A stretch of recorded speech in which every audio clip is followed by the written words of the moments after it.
അപ്പൊ ഈ സെഷനിൽ നമ്മൾ ഡിസ്കസ് ചെയ്യാൻ പോകുന്ന ടോപ്പിക് എന്ന് പറയുന്നത് ഹെൽത്ത് ആണ്. The health of a person helps him to realise his potential and the ability to fight illness. അല്ലെ, ഒരാൾ പൂർണ്ണ ആരോഗ്യവാനാണെങ്കിൽ അവൻ എന്ത് ചെയ്യാ, കൂടുതലായിട്ട് എന്തെങ്കിലും ഇൽനെസ്, എന്തെങ്കിലും ഹെൽത്ത് ഇഷ്യൂസ് ഉണ്ടെങ്കിൽ അതിനെയൊക്കെ ഫൈറ്റ് ചെയ്ത് തോൽപ്പിക്കുക അല്ലെ മക്കളെ. ഓക്കെ, അപ്പോ the health of a person helps him to realize his potential and ability to fight illness. Okay.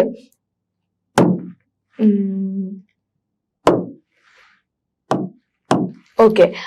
An unhealed, and the unhealthy person becomes a liability for an organization. അല്ലെ, എന്ത് വെച്ചാലും എന്ത് ജോബിനാണെങ്കിലും ആളുകൾ ചോദിക്കുന്നത് അവർ ഹെൽത്തി ആണോ എന്നൊരു term ആണ് അല്ലെ. ഏത് ഇതിലാണെങ്കിലും ഏത് ഫീൽഡിലാണെങ്കിലും നമ്മൾ ഇന്റർവ്യൂ പോകുന്നതിന് മുന്നേ നമ്മൾ വിളിച്ചു ചോദിക്കും, അവർ ചോദിക്കും ഏത് ഏജ് ഗ്രൂപ്പ് ആണ് എന്ന് ചോദിക്കും. എന്നിട്ട് അവർ ഹെൽത്തി ആണോ അതോ കൂടുതൽ ഏജ് ആണ്, അവർ ഹെൽത്തി ആണോ എന്നൊരു ചോദ്യമുണ്ട് അല്ലെ.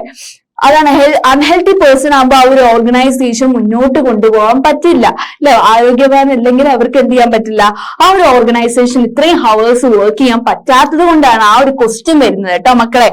And Health is an indispensable basis for realizing one's well-being. ഒരാൾക്ക് ഒരു ഓർഗനൈസേഷനിൽ വർക്ക് ചെയ്യണമെങ്കിൽ അല്ലെങ്കിൽ നമ്മുടെ ഒരു സ്റ്റാറ്റസ് അല്ലെ, നമ്മുടെ വെൽബീയിങ്, നമ്മൾ ആരാണ്, നമുക്ക് എന്തൊക്കെ ചെയ്യാൻ കഴിയും ഈ ഒരു ഇത് വെച്ചിട്ട് അല്ലെ, അതിന് ആരോഗ്യം എന്ന് പറയുന്നത് വളരെ ഇമ്പോർട്ടന്റ് ആണ് അല്ലെ. എന്ത് രീതിയിൽ നമ്മൾ കൂടുതൽ ഹാർഡ് വർക്ക് ചെയ്യുമ്പോൾ ഏതൊരു ഇതിന് വേണ്ടിയിട്ടായിക്കോട്ടെ, എന്ത് ഗെയിൻ ചെയ്യാനോ അച്ചീവ് ചെയ്യാനോ നമ്മൾ നോക്കുമ്പോൾ നമ്മുടെ ഹെൽത്തിനും മെയിൻലി ഇമ്പോർട്ടൻസ് കൊടുത്തിട്ട് മാത്രം എന്ത് രീതിയിൽ നമ്മൾ പരിശ്രമിക്കുമ്പോൾ നമ്മുടെ ഹെൽത്തിന് ഇമ്പോർട്ടൻസ് കൊടുക്കുക മെയിൻലി അല്ലെ. നമ്മുടെ ഹെൽത്ത് ഒന്ന് ഡിറ്റോറിയേറ്റ് ആയി പോയാണെങ്കിൽ, നമ്മളൊന്ന് തളർന്നു പോയാണെങ്കിൽ, നമ്മുടെ ഹെൽത്ത് അല്ലെ ക്ഷീണിച്ച് നമ്മൾ അവശതയിലേക്ക് പോവുകയാണെങ്കിൽ നമുക്ക് ആ ഒരു ഡ്രീം അച്ചീവ് ചെയ്യാൻ എന്തെങ്കിലും ഒരു ബാരിയർ അവിടെ സൃഷ്ടിക്കപ്പെടും. അപ്പൊ മക്കളെ എന്തിനും നിങ്ങൾ വർക്ക് ചെയ്യുമ്പോൾ, എക്സാമിന് വേണ്ടിയിട്ട് വർക്ക് ചെയ്യുമ്പോൾ നല്ലോണം വെള്ളം കുടിക്കുക, നല്ലോണം ഭക്ഷണം കഴിക്കുക കറക്റ്റ് ടൈം. നമ്മൾ പറയല്ലോ രാവിലത്തെ ഭക്ഷണം എന്ന് പറയുന്നത് കൂടുതൽ നമുക്ക് എനർജി തരുന്നതാണ്. അപ്പൊ സ്കൂളിൽ പോകുന്നതിന് മുന്നേ രാവിലത്തെ ഭക്ഷണമൊക്കെ കറക്റ്റ് ആയിട്ട് കഴിച്ചിട്ട് മക്കൾ പോവുക കേട്ടോ. Okay. And national health policy. എന്താണ് ഗവൺമെന്റിന്റെ നാഷണൽ ഹെൽത്ത് പോളിസി എന്ന് നമുക്ക് നോക്കിയാലോ മക്കളെ. It improving the accessibility of health care എന്ന് വെച്ചാൽ ഇത് ഇംപ്രൂവ് ചെയ്യുന്ന എന്തിനാന്ന് പറയുന്നത്, നമ്മുടെ ഹെൽത്ത് കെയറിനെ ഇംപ്രൂവ് ചെയ്യുന്ന തരത്തില് അല്ലെ. എന്ന് വെച്ചാൽ ഹെൽത്ത് കെയർ, പല ഹെൽത്ത് കെയർ സെന്റേഴ്സ് ഉണ്ട് അല്ലെ, ക്ലിനിക്സ് ഉണ്ട് അല്ലെ. അതുപോലെ തന്നെ ഗവൺമെന്റിന്റെ health centres, clinics, private clinics ഉണ്ടാവും, അതേമാതിരി ഹെൽത്ത് സെന്റേഴ്സ് ഉണ്ടാവും അല്ലെ, ഗവൺമെന്റിന്റെ ഹെൽത്ത് സെന്റേഴ്സ്. അതൊക്കെ എന്ത് ചെയ്യും, അതിന്റെ ആക്സസിബിലിറ്റി ഒക്കെ ഇംപ്രൂവ് ചെയ്യാൻ വേണ്ടിയിട്ടാണ് നമ്മുടെ ഏത് പോളിസി വന്നത് മക്കളെ, നമ്മുടെ നാഷണൽ ഹെൽത്ത് പോളിസി നിലവിൽ വന്നത്. And it also improves the family welfare. നമ്മുടെ കുടുംബത്തിന്റെ അല്ലെ നമ്മുടെ കുടുംബത്തിന്റെ വെൽഫെയറിന് വേണ്ടിയിട്ട് വളരെ ഇമ്പോർട്ടന്റ് ആയിട്ടുള്ള ഒരു കാര്യമാണ് നമ്മുടെ നാഷണൽ ഹെൽത്ത് പോളിസി ഇംപ്രൂവ് ചെയ്യും നമ്മുടെ ഫാമിലി വെൽഫെയർ.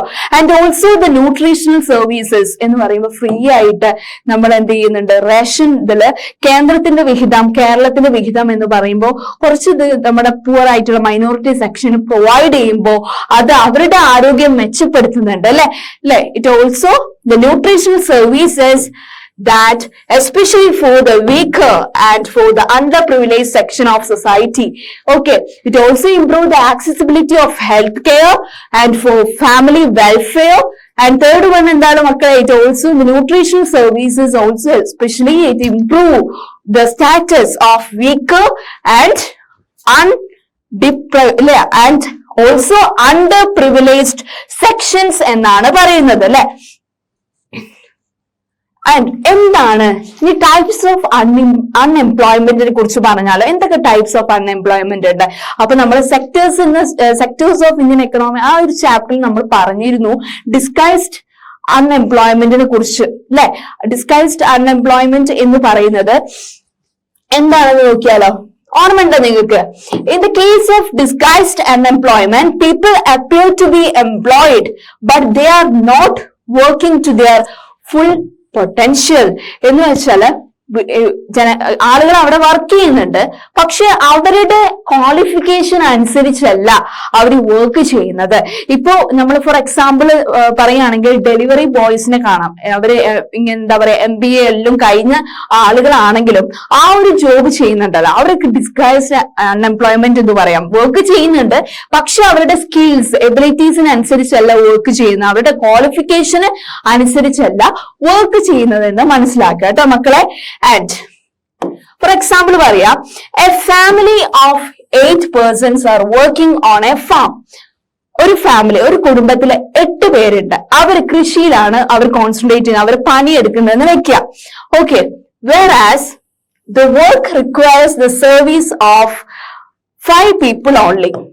അപ്പൊ കൃഷിയിൽ 5 ആളുകളെ ആവശ്യമുള്ളൂ കൃഷി ചെയ്യാൻ വേണ്ടിയിട്ട്. അപ്പൊ the remaining 3 persons are extra though they are working on the farm. എന്ന് വെച്ചാൽ ബാക്കിയുള്ള 3 ആളുകൾ, നമുക്ക് എത്ര ആളുകൾ മതി? 5 ആളുകൾ മതി. ടോട്ടൽ 8 ആളുകൾ ഉണ്ടല്ലേ. അപ്പൊ 3 ആളുകൾ എന്തെങ്കിലുമൊക്കെ ഹെൽപ്പ് ചെയ്തിട്ട് കൃഷി സ്ഥലത്ത് നിൽക്കുന്നവരാണ്. അവരും എന്താണ്? ഡിസ്ഗൈസ്ഡ്ലി എംപ്ലോയിഡ് ആയിട്ടുള്ള ആളുകളാണ് മനസ്സിലാക്കുക കേട്ടോ മക്കളെ. ഒരു എക്സാമ്പിൾ മാത്രമാണ് അത്. ഓക്കെ, എന്താണ് സീസണൽ അൺഎംപ്ലോയ്മെന്റ് എന്ന് നോക്കിയാലോ. Okay, seasonal unemployment occurs when people fail to get work during some months of the year.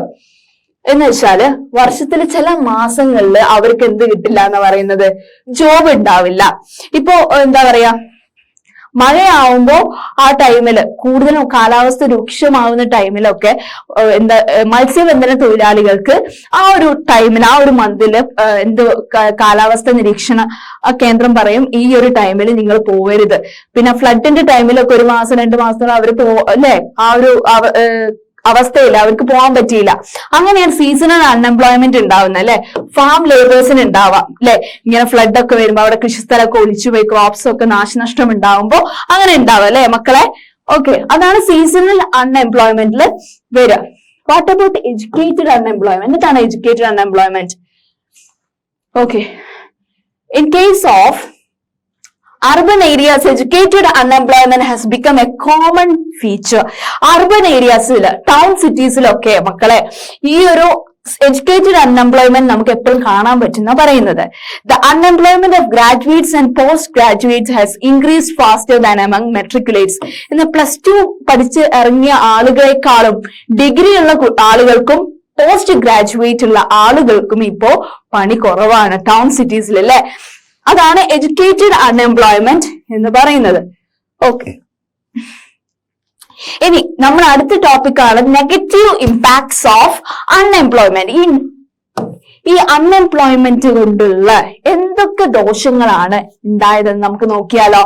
Unemployment leads to wastage of man power resource. എന്താണ് അൺഎംപ്ലോയ്മെന്റ് എന്നത് സൃഷ്ടിക്കുന്ന? എന്താണ്? Wastage of man power resource.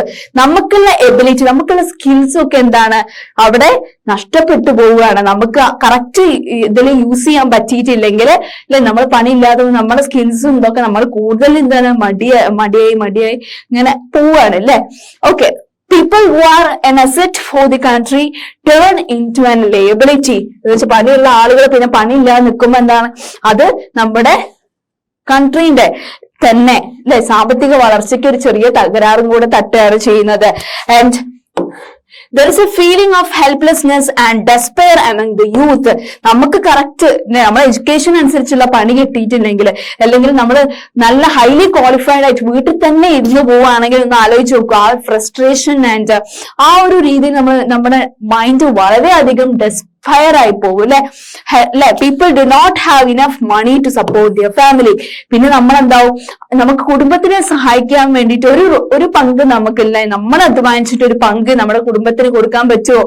ഇല്ല, അതും അവിടെ പറ്റില്ല. ഓക്കെ, എന്തൊക്കെ government schemes ആണ് അൺഎംപ്ലോയ്മെന്റിന് വേണ്ടിയിട്ട് ഇന്ത്യയിലുള്ളത് എന്ന് നമുക്ക് നോക്കിയാലോ. ഓക്കെ, നമ്മുടെ ഗവൺമെന്റ് കൊണ്ടുവന്നിട്ടുള്ള ചില സ്കീംസ് ആണ് നമ്മൾ പറയുന്നത് കേട്ടോ മക്കളെ. First one it is Pradhan മന്ത്രി മുദ്ര യോജനയാണ്, PMMY. ഓക്കെ, എന്താണ് അത് മെയിൻ ആയിട്ട് പറയുന്നത്? It was undertaken by the government to encourage the self employment. എന്ന് വെച്ചാല് നമ്മൾ സ്വന്തമായിട്ട് എന്തെങ്കിലും പണി അല്ലെങ്കിൽ സ്വന്തമായിട്ട് എന്തെങ്കിലും ബിസിനസ് തുടങ്ങാൻ വേണ്ടിയിട്ട് എൻകറേജ് ചെയ്യാൻ വേണ്ടിയിട്ടാണ് നമ്മുടെ പ്രധാനമന്ത്രി മുദ്ര യോജന സ്കീം നമ്മളെ ഇതാക്കുന്നത്. ഓക്കെ, ആ ഒരു സ്കീമിന്റെ ലക്ഷ്യം എന്ന് പറയുന്നത് under the scheme free loans up to rupees അല്ലെ. ഈ ഒരു സ്കീമില് മെയിൻ ആയിട്ട് ഫ്രീ ലോൺ കൊടുക്കുകയാണ്. എത്ര പൈസ വരെ 10 lakh 10 ലക്ഷം വരെയുള്ള പൈസ സെൽഫായിട്ട് ബിസിനസ് തുടങ്ങാൻ വേണ്ടിയിട്ട് ഗവൺമെന്റ് കൊടുക്കുകയാണ്. Are provided to small micro അല്ലെ, ഞാൻ പറഞ്ഞ പോലെ സ്മോൾ മൈക്രോ ബിസിനസ് എന്റർപ്രൈസസ് തുടങ്ങാൻ വേണ്ടിയിട്ട് ആളുകൾക്ക് കൊടുക്കുകയാണ്. എത്ര ലക്ഷം വരെയാണ്? 10 lakhs വരെയാണ് കൊടുക്കുന്നത് അല്ലെ. അപ്പൊ പ്രധാനമന്ത്രി മുദ്ര യോജന എന്ന് പറയുന്നത് ഇറ്റ് ഈസ് ടു എൻകറേജ് ആരെ? സെൽഫ് എംപ്ലോയ്മെന്റ് എൻകറേജ് ചെയ്യുന്ന തരത്തിലുള്ള സ്കീമാണ് പ്രധാനമന്ത്രി മുദ്ര യോജന. മക്കളെ, it's very important. Under the scheme free loans up to rupees 10 lakh. എത്ര വരെ പൈസ വരെയാണ് നമുക്ക് ലോൺ കിട്ടുന്നത് ഈ സ്കീം കൊണ്ട്? നമുക്ക് ചെറിയ ചെറിയ ബിസിനസ് തുടങ്ങാൻ വേണ്ടിയിട്ട് മക്കളെ it is up to rupees 10 lakh 10 ലക്ഷം വരെയാണ് അല്ലെ കിട്ടുന്നത്. Okay, and next one skill India mission. Next one ആണ് സ്കിൽ ഇന്ത്യ മിഷൻ. എന്താണ് skill India mission? It is implemented by the ministry of skill development and entrepreneurship with a focus to provide the skilling അല്ലെ. എന്ന് വെച്ചാൽ അത് skill India mission എന്ന് പറയുന്നത് it is implemented by ഏത് ministry ആണ്? It is the development and entrepreneurship. അതിന്റെ focus എന്ന് പറയുന്നത് to provide the skilling to 1 crore people under the short term training. എന്ന് വെച്ചാൽ ചെറിയൊരു കാലയളവില് ഈ എന്താ പറയാ ആളുകൾക്ക് 1 കോടി ആളുകൾക്ക് ഷോർട്ട് ടേം ആയിട്ട് ട്രെയിനിങ് കൊടുക്കുന്നതാണ് എന്തില്? സ്കിൽ ഇന്ത്യ മിഷൻ എന്ന് പറയുന്നത്. Okay, and this skill development training program is being imparted to all prospective candidates including candidates belonging to BPL കമ്മ്യൂണിറ്റിയിലുള്ള ആളുകൾക്കാണ് mainly skill India mission focus ചെയ്യുന്നത് കേട്ടോ മക്കളെ. BPL കമ്മ്യൂണിറ്റിയിലുള്ള ആളുകൾ 1 crore പീപ്പിളിന് എന്ത് കൊടുക്കുകയാണ്? ഷോർട്ട് ടേം ട്രെയിനിങ് കൊടുക്കുകയാണ്. ജോബ് കിട്ടാൻ വേണ്ടിയിട്ട് ഷോർട്ട് ടേം ട്രെയിനിങ് കൊടുക്കുകയാണ്. ഓക്കെ, ഇറ്റ് ഈസ് മെയിൻലി ഏത് കാൻഡിഡേറ്റ്സിനാണ് കൊടുക്കുന്നത്? Candidates belonging to BPL community ആണ്. ഓക്കെ, ആൻഡ് നെക്സ്റ്റ് സ്കീം എന്ന് പറയുന്നത് ഗവൺമെന്റ് കൊണ്ടുവന്നുള്ളത് ഏതാണ്? നാഷണൽ റൂറൽ ലൈവ്ലിഹുഡ് മിഷൻ ആണ്. National rural livelihood mission. Okay, and this scheme aims to create efficient and effective institutional platforms for the rural poor. എന്ന് വെച്ചാൽ ഇതും mainly rural ആയിട്ടുള്ള കുറെ മൈനോറിറ്റീസ് ഉണ്ടാവില്ല, വില്ലേജസിലുള്ള മൈനോറിറ്റീസിനെ ഫോക്കസ് ചെയ്തുകൊണ്ടുള്ള ഒരു സ്കീമാണ് നാഷണൽ റൂറൽ ലൈവ്ലിഹുഡ് മിഷൻ എന്ന് പറയുന്നത്. എന്തിനു വേണ്ടിയിട്ടാണ്? It is enabling them to make their livelihood എന്ന് വെച്ചാൽ അവരുടെ സാമ്പത്തിക വളർച്ച ഉയർത്താനും അവരുടെ ലിവിങ് സ്റ്റാൻഡേർഡ് നല്ല രീതിയിൽ മെച്ചപ്പെടുത്താനും വേണ്ടിയിട്ടാണ് നാഷണൽ റൂറൽ ലൈവ്ലിഹുഡ് മിഷന്റെ മേജർ ഫോക്കസ് എന്ന് പറയുന്നത് എന്തൊക്കെയാ മക്കളെ? in order to improve their livelihood and also to improve the good standard of living. Main എല്ലാം സെയിം ആണ് കേട്ടോ. It is to improve their good standard of ലിവിങ്ങിന് വേണ്ടിയിട്ടാണ് ഏത് സ്കീം വന്നിട്ടുള്ളത്? നാഷണൽ റൂറൽ ലൈവ്ലിഹുഡ് മിഷന്റെ ഫോക്കസ് എന്ന് പറയുന്നത്. Okay, and next one it is national urban livelihood mission. നമ്മൾ റൂറൽ ലൈവ്ലിഹുഡ് മിഷനെ കുറിച്ച് കേട്ടു. ഇനി നമ്മൾ പറയാൻ പോകുന്ന last one it is national urban livelihood mission ആണ്. It is NULM. It is ഏത് ടൈമിൽ ഏത് വർഷത്തിലാണ് അത് വന്നത്? ഇറ്റ് ഈസ് ഇൻ 2013 അല്ലെ. 2013 അത് നിലവിൽ വന്നത്. And it is A scheme initiated by the Ministry of Housing and Urban Affairs. ഏത് മിനിസ്ട്രിയാണ് ഇത് കൊണ്ടുവന്നത്? ഈ ഒരു national urban livelihood mission. It is the ministry of ഏതാണ് മക്കളെ? Housing and urban affairs. Okay, it was brought to decrease poverty. ഈ ഒരു സ്കീമിന്റെ main aim എന്ന് പറയുന്ന ലക്ഷ്യം എന്തായിരുന്നു മക്കളെ? ഈ ഒരു നാഷണൽ അർബൻ ലൈവ്ലിഹുഡ് മിഷൻ ലക്ഷ്യം എന്ന് പറയുന്നത് എന്തായിരുന്നു? It is to decrease poverty. ദാരിദ്ര്യത്തിന്റെ ആ ഒരു എണ്ണം ശതമാനം കുറയ്ക്കുക എന്നുള്ളതായിരുന്നു. And also second aim was to gain self employment. എല്ലാവർക്കും സെൽഫായിട്ടുള്ള ബിസിനസ് സ്റ്റാർട്ടപ്പ് ഉണ്ടാക്കാനുള്ള ഒരു എൻകറേജ്മെന്റും ഈ ഒരു സ്കീം ആക്കി കൊടുത്തു. And also skilled wage employment എന്നാണ് പറയുന്നത്. സ്കിൽഡ് ആയിട്ടുള്ള എന്താ പറയാ ഫിക്സഡ് ആയിട്ടുള്ള വേജസ് കിട്ടുന്ന എംപ്ലോയ്മെന്റ് അവർക്ക് ആക്കി കൊടുക്കാൻ വേണ്ടിയിട്ട്. And build strong grass Roots level institutions എന്ന് വെച്ചാൽ അവർക്ക് ബേസിക് ആയിട്ടുള്ള എഡ്യൂക്കേഷൻ പ്രൊവൈഡ് ചെയ്യുന്ന സെന്റേഴ്സിലേക്ക് അവരെ പ്രൊവൈഡ് ചെയ്യാനും ഈ ഒരു മിഷൻ സഹായിക്കുമെന്നാണ് പറയുന്നത്. 2013 വന്ന സ്കീമാണ് നാഷണൽ അർബൻ ലൈവ്ലിഹുഡ് മിഷൻ എന്ന് മക്കളെ ഓർക്കണം. ആൻഡ് ഇത് സ്കീം എന്തിന്റെ മിനിസ്ട്രിയിൽ വന്നാണ്? ഹൗസിംഗ് ആൻഡ് അർബൻ അഫയേഴ്സ് അല്ലെ. And it was brought in to ഈ ഒരു സ്കീമിന്റെ ലക്ഷ്യം എന്ന് പറയുന്നത്, ഈ ഒരു നാഷണൽ അർബൻ ലൈവ്ലിഹുഡ് മിഷന്റെ ലക്ഷ്യം എന്ന് പറയുന്നത് എന്തായിരുന്നു മക്കളെ? It is mainly to decrease poverty ഇല്ലേ, ദാരിദ്ര്യത്തിന്റെ ആ ഒരു സംഖ്യ, ആ ഒരു ശതമാനം കുറയ്ക്കാൻ വേണ്ടിയിട്ടും. And also to gain self employment. ഈ ഒരു സ്കീമുമായി ആളുകൾക്ക് ചെറിയ ചെറിയ ബിസിനസ് തുടങ്ങാൻ വേണ്ടിയിട്ടും. And also skilled wage employment, എല്ലാവർക്കും ഫിക്സഡ് ആയിട്ടുള്ള വേജ് എംപ്ലോയ്മെന്റ് പ്രൊവൈഡ് ചെയ്യാൻ വേണ്ടിയിട്ടും. And also to build strong grass level institutions എല്ലാവർക്കും പ്രൊവൈഡ് ചെയ്യാൻ വേണ്ടിയിട്ടും അല്ലെ, ബിൽഡപ്പ് ചെയ്യാൻ വേണ്ടിയിട്ടുമാണ് ഈ ഒരു സ്കീമിന്റെ മേജർ തീം എന്ന് പറയുന്നത്, അല്ലെ മേജർ എയിം എന്ന് പറയുന്നത്. ഇനി നമുക്ക് കുറച്ച് എക്സ്ട്രാ ഇതുണ്ട് ഇതില് ടെക്സ്റ്റിൽ ഉൾപ്പെടുന്നത്. എന്തൊക്കെയാ? Infant mortality rate. എന്താണ് മക്കളെ ഇൻഫന്റ് മോർട്ടാലിറ്റി റേറ്റ് എന്ന് പറയുന്നത്? It is the death of a child who is come under 1 year of age. ഒരു വയസ്സ് ആവുന്ന ടൈമിൽ കുറെ കുട്ടികൾ, ചെറിയ മക്കള് മരിച്ചു വീഴുന്നുണ്ട്. അവരുടെ മരണസംഖ്യനെ കാണിക്കാൻ വേണ്ടിയിട്ടാണ് ഇൻഫന്റ് മോർട്ടാലിറ്റി റേറ്റ് എന്ന് പറയുന്നത്. ആൻഡ് ഇതെങ്ങനെയാണ് മെഷറപ്പ് ചെയ്യുന്നത്? It is measured by the number of death of children under 1 year of age per 1000 live birth. എന്ന് വെച്ചാൽ ജീവിച്ചിരിക്കുന്ന 1000 കുട്ടികളിൽ നിന്ന് അല്ലെ ഒരു വർഷത്തിൽ അങ്ങനെയുള്ള ഇതിലാണ് നമ്പർ ഓഫ് ഡെത്ത് റേറ്റ് കണക്കാക്കപ്പെടുന്നത് എന്നാണ് പറയുന്നത്. And what about birth rate? എന്താണ് അപ്പൊ ബർത്ത് റേറ്റ് എന്ന് പറയുന്നത്? It is the number of babies born therefore every 1000 people during a particular period of time. Like number of babies born there for every 1000 people during a particular period of time ആണ് birth rate എന്നും പറയുന്നത്. അപ്പൊ infant mortality റേറ്റും birth റേറ്റും മനസ്സിലാക്കി വെക്കുക. Important ആയിട്ടുള്ള terms ആണ് infant mortality, birth rate. Okay. Okay, the dependence of the unemployed on the working population increases. അങ്ങനെ ഈ ജോലി ഇല്ലാത്ത ആളുകൾ ഉണ്ടാവല്ലോ വീടുകളിൽ. ഇപ്പൊ ജോലി ഇല്ലാത്ത ആളുകൾ മെയിൻലി ഡിപ്പെൻഡ് ചെയ്യുന്നത് ആരെയായിരിക്കും? പണിക്ക് പോകുന്ന ആളുകളെ ആയിരിക്കും. അതിന്റെ സംഖ്യ കൂടിക്കൂടി വരികയാണ് കേട്ടോ മക്കളെ. Okay, in conditions of bare sustenance, there is a general decline in health status and increased dropouts from school എന്നാണ് പറയുന്നത്. അങ്ങനെ കുറെ പേര് ആരോഗ്യം എല്ലാം ക്ഷയിച്ച് എല്ലാം കൂടെ എന്താ പറയാ കറക്റ്റ് ആയിട്ടുള്ള ന്യൂട്രീഷൻ ഇല്ലാതെ കുറെ പേര് സ്കൂളിൽ നിന്ന് ഡ്രോപ്പ് ഔട്ട് ആയി ഒരു അവസ്ഥ വന്നു. Okay, the quality of life of an individual as well as society is negatively affect. ഹെൽത്തിനെ ബാധിച്ചാണെങ്കിൽ കുറെ പേര് സ്കൂളിൽ നിന്ന് ഡ്രോപ്പ് ഔട്ട് അല്ലെ, പുറത്താക്കപ്പെട്ടല്ല, കുറെ പേര് സ്കൂളിൽ പോവില്ല. പിന്നെന്തായി?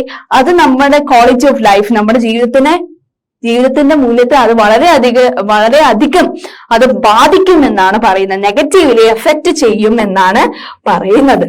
Okay, and the sectors and unemployment. Okay, പല സെക്ടേഴ്സിലും പിന്നെ എന്തൊക്കെ രീതിയിലാണ് അൺഎംപ്ലോയ്മെന്റ് ഉണ്ടാവുന്നത് എന്ന് നോക്കിയാലോ. ഓക്കെ, അപ്പൊ നമ്മുടെ സെക്ടേഴ്സ് ഏതൊക്കെയായിരുന്നു മക്കളെ? ഇറ്റ് ഈസ് 3 സെക്ടേഴ്സ് ആണ് നമുക്കുള്ളത് നമ്മൾ പറഞ്ഞു. ഏതൊക്കെ സെക്ടേഴ്സ് ആയിരുന്നു? അതെ അല്ലെ. അപ്പൊ 3 ടൈപ്സ് ഓഫ് സെക്ടേഴ്സ് ആണ്. First primary sector, second secondary sector, and third one it is tertiary sector അല്ലെ. അപ്പൊ നോക്കാം, agriculture is the most labor absorbing sector of the എക്കണോമിയിൽ കൂടുതൽ ആളുകൾ പണിയെടുക്കുന്നത് ഏതിലായിരുന്നു? കൃഷിയിലായിരുന്നു അല്ലെ ഒരു കാലഘട്ടത്ത്. In the secondary sector small scale manufacturing is the most labour absorbing. ഈ സ്മോൾ സ്കെയിൽ മാനുഫാക്ചറിങ് ഇതിലാണ് കൂടുതൽ ആളുകൾ പണിയെടുക്കുന്നത് സെക്കൻഡറി സെക്ടറിൽ. Okay, what about in the tertiary sector? Tertiary സെക്ടറിൽ എങ്ങനെയായിരുന്നു? ഓക്കെ, ടെർഷ്യറി സെക്ടറിൽ എന്ന് പറയുമ്പോൾ various services are now appearing like biotechnology and IT services ഒക്കെ വന്നപ്പോഴാണ് അല്ലെ വേരിയസ് ന്യൂ സർവീസസ് ഒക്കെ ടെർഷ്യറി സെക്ടറിലാണ് പറഞ്ഞു. Some of the surplus labour in agriculture has move to either secondary or tertiary sector. പിന്നെ കുറെ കാലം കഴിഞ്ഞപ്പോൾ കൂടുതൽ ആളുകൾ ഇതിലേക്ക് പോയി സെക്കൻഡറിയിലേക്കും ടെർഷ്യറി സെക്ടേഴ്സിലേക്കും ലേബർ മാർക്കറ്റ് ലേബേഴ്സ് അവിടെ ഇൻക്രീസ് ആയി എന്നാ പറയുന്നത്. അഗ്രികൾച്ചറിൽ ഒരു കാലഘട്ടത്തിൽ ഉണ്ടായിരുന്നു അല്ലെ കൂടുതൽ ആളുകൾ കൃഷി ചെയ്തിട്ടായിരുന്നു ജീവിച്ചത് എങ്കിൽ സെക്കൻഡറി സെക്ടേഴ്സ് വന്നപ്പോ എന്തായി മക്കളെ? ഇൻഡസ്ട്രീസ് കൂടുതലായിട്ട് വന്നു അല്ലെ.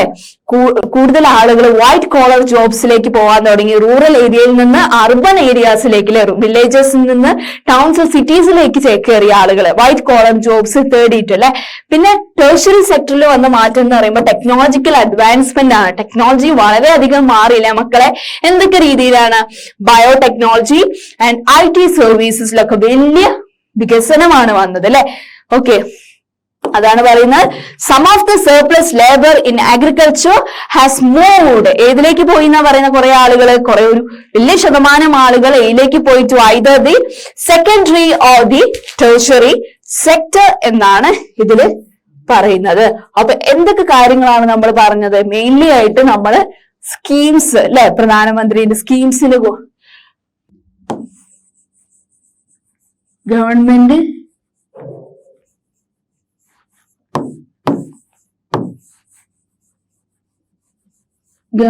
സ്കീംസ് പറഞ്ഞു. ഓക്കെ, എന്തൊക്കെ ടൈപ്പ് ഓഫ് സ്കീംസ് ആണ് നമ്മൾ പറഞ്ഞത്? ഫസ്റ്റ് വൺ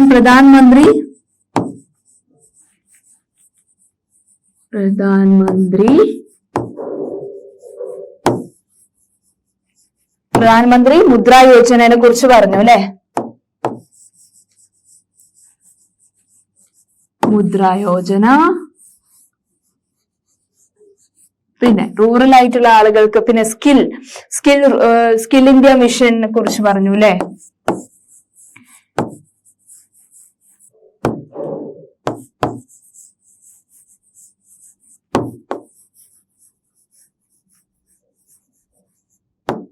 പിന്നെന്താണ്? പിന്നെ ഏതാ പറഞ്ഞ? നാഷണൽ റൂറൽ ലൈവ്ലിഹുഡ് മിഷൻ അല്ലെ. നാഷണൽ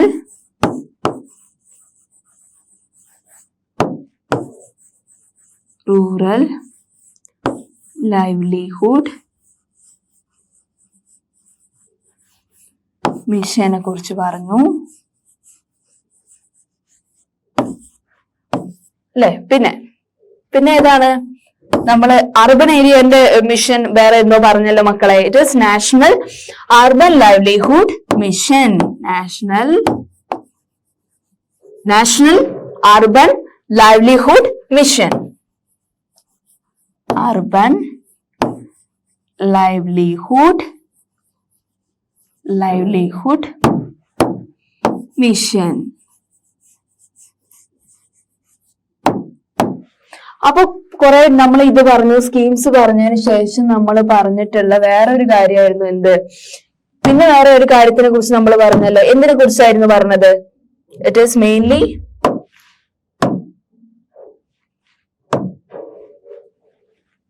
ടൈപ്സ് ഓഫ് അൺഎംപ്ലോയ്മെന്റ് ആയിരുന്നു അല്ലെ. ടൈപ്സ് ഓഫ് അൺഎംപ്ലോയ്മെന്റിനെ കുറിച്ച് നമ്മൾ പറഞ്ഞു. ടൈപ്സ് ഓഫ് അൺഎംപ്ലോയ്മെന്റ് എന്തൊക്കെ ടൈപ്സ് ആയിരുന്നു നമ്മൾ പറഞ്ഞത് മക്കളെ? എന്തൊക്കെയാന്ന് പറഞ്ഞേ?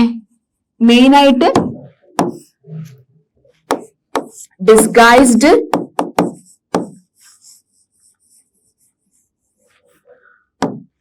അല്ലെ, ഡിസ്ഗൈസ്ഡ് അൺഎംപ്ലോയ്മെന്റ്.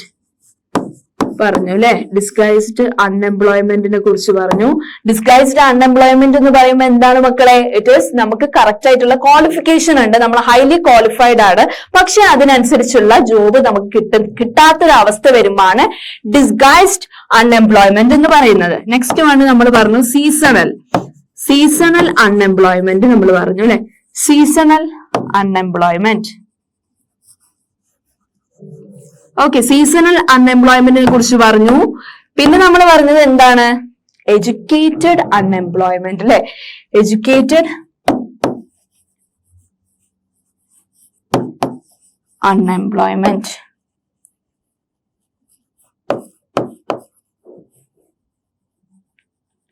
അല്ലെ. എഡ്യൂക്കേറ്റഡ് അൺഎംപ്ലോയ്മെന്റ് എന്ന് പറയുമ്പോൾ ടൗൺ സിറ്റീസിൽ കാണാം ഡിഗ്രി PG ഒക്കെ കിട്ടിയ കുട്ടികളുണ്ട്, പക്ഷെ ഇപ്പോഴും ജോബ് കിട്ടാത്തൊരവസ്ഥ. സീസണൽ അൺഎംപ്ലോയ്മെന്റ് എന്ന് പറയുമ്പോൾ എന്താണ്? ഫ്ലഡോ അങ്ങനെ എന്തെങ്കിലും ഒരു കാലാവസ്ഥ ഇത് രൂക്ഷമാവുമ്പോൾ നമുക്ക് എന്ത് ചെയ്യാലോ? ഇപ്പൊ മത്സ്യബന്ധന തൊഴിലാളികൾ എക്സാമ്പിൾ പറഞ്ഞല്ലോ. അപ്പൊ നമുക്ക് എന്ത് ചെയ്യാൻ പറ്റില്ല? മെയിൻ ആയിട്ട് ആ ഒരു സീസൺ, ആ ഒരു മന്തിൽ നമുക്ക് പണിക്ക് പോകാൻ പറ്റില്ല. അതുപോലെ തന്നെ ബാംഗ്ലൂരിലത്തെ വാട്ടർ സ്കാർസിറ്റി നമ്മൾ പറഞ്ഞല്ലോ, ഭക്ഷ്യക്ഷാമം അങ്ങനെയൊക്കെ വരുമ്പോ, അല്ലെങ്കിൽ ഇങ്ങനെ എന്താ പറയുക നാച്ചുറൽ ഡിസാസ്റ്റേഴ്സ് വരുമ്പോ നമുക്ക് എന്ത് ചെയ്യാൻ പറ്റില്ല? പുറത്തു പോയി ജോലി ചെയ്യാൻ പറ്റില്ല. ഇപ്പൊ ദുബായിൽ ഫ്ലഡ് ഉണ്ടായ പോലെ കൂടുതൽ ആളുകൾ വർക്ക് ഫ്രം ഹോം ആയിരുന്നു ചെയ്തത് അല്ലെ. ആ ഒരു ടൈമിൽ എന്താ വെച്ചാൽ ആ ഒരു മന്തിൽ അവർക്ക് വർക്ക് ചെയ്യാനേ കഴിയില്ല. അതൊക്കെ സീസണൽ അൺഎംപ്ലോയ്മെന്റിലാണ് വരിക. ഓക്കെ, അപ്പൊ ഈ 3 കാര്യത്തിനെ കുറിച്ച് നമ്മൾ ഡീറ്റെയിൽ ആയിട്ട് പറഞ്ഞു. ഗവൺമെന്റ് സ്കീംസ് ഓർക്കുക, വെരി ഇമ്പോർട്ടന്റ് ആണ്. നമ്മുടെ ഈ സ്കീംസ് ഒക്കെ കറക്റ്റ് ആയിട്ട് ഓർക്കുക. നമ്മുടെ ടൈപ്സ് ഓഫ് അൺഎംപ്ലോയ്മെന്റിനെ കുറിച്ച് പറഞ്ഞു. ഡിസ്ഗൈസ്ഡ് അൺഎംപ്ലോയ്മെന്റ്, സീസണൽ അൺഎംപ്ലോയ്മെന്റ്, അങ്ങനെ എഡ്യൂക്കേറ്റഡ് അൺഎംപ്ലോയ്മെന്റ്. അപ്പൊ ഇത്രയും കാര്യങ്ങളാണ് നമ്മുടെ ഈ സെഷനിൽ പറയുന്നത്. ഇത്രയും കാര്യങ്ങൾ ഒക്കെ നോട്ട് ചെയ്ത് പഠിക്കുക. സിമ്പിൾ ആയിട്ടുള്ള പോയിന്റ്സിലൂടെയാണ് നമ്മൾ പറഞ്ഞത്. ഒന്നും അത്ര ടഫ് ആയിട്ടുള്ള പോയിന്റ്സ് ഒന്നും ഇല്ല അല്ലെ. എല്ലാം ഷോർട്ട് ആയിട്ടുള്ള ക്രിസ്പ് ആയിട്ടുള്ള പോയിന്റ്സ് വഴിയാണ് ഞാൻ നിങ്ങൾക്ക് പറഞ്ഞു തന്നത്. അത്രയും ഡീറ്റെയിൽ ആയിട്ട് ഒന്നും പഠിക്കാനുള്ളതില്ലല്ലോ. വളരെ സിമ്പിൾ ആയിട്ടുള്ള കോൺസെപ്റ്റ് ആണ് കേട്ടോ. അപ്പൊ നെക്സ്റ്റ് സെഷനിൽ പുതിയ ടോപ്പിക്കുമായിട്ട് നമുക്ക് പുതിയൊരു സെഷനുമായിട്ട് നമുക്ക് കാണാം കേട്ടോ. Thank you.